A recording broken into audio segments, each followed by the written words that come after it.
వరలక్ష్మి వ్రతం అనగానే చారుమతి కథ చెప్తారు. ఎందుకు చేయాలి అని అడిగితే సౌభాగ్యం కోసం అంటారు. ఈ వీడియో చూసిన వాళ్ళు మాత్రం ఎగ్జాక్ట్ గా ఆన్సర్ ఇస్తారు. ఇక నుంచి వరలక్ష్మి వ్రతం ఎందుకు చేయాలో. మనం కోరుకునే పెద్ద పెద్ద కోరికలు అంటే పెళ్లి, సంతానం, ఇల్లు, మంచి జాబ్, ప్రమోషన్, వ్యాపారం, అమెరికా కళ, ఇలాంటివన్నీ పెద్ద కోరికల్లోకి వస్తాయి. ఇవి తీరాలంటే టైం పడుతుంది. కానీ మన రోజువారీ జీవితంలో కూడా కొన్ని చిన్న చిన్న కోరికలు ఉంటాయి. వీటిని కోరికలు అనే కన్నా రోజువారీ అవసరాలు అంటే బాగుంటుందేమో.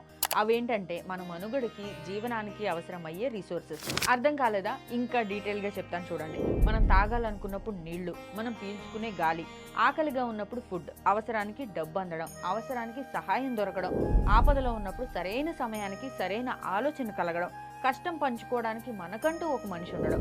ఇలా మార్నింగ్ మనం లేచిన దగ్గర నుంచి నిద్రపోయేంత వరకు కూడా 800 రకాల అవసరాలు ఉంటాయి మనిషికి. ఈ 800 అవసరాలు వాటంతట అవే తీరాలంటే మనకి వరలక్ష్మీదేవి అనుగ్రహం ఉంటేనే మన డేలో ఇవన్నీ ఫుల్ఫిల్ అవుతాయి. కాబట్టి ఈసారి వరలక్ష్మి వ్రతం చేసేటప్పుడు ప్రతిరోజు మా అవసరాలు తీర్చే వరాల తల్లికి కృతజ్ఞతలు చెప్తూ, ఎల్లప్పుడూ మనల్ని అనుగ్రహిస్తూ, మన జీవితాల నుంచి ఎట్టి పరిస్థితుల్లోనూ నీ అనుగ్రహం నుంచి దూరం కానీకమ్మా అని వేడుకుందాం. ఈ వీడియో నచ్చితే లైక్ చేయండి, షేర్ చేయండి. మరిన్ని వీడియోస్ కోసం కామెంట్ చేయండి. ఓం శ్రీమాత్రే నమః.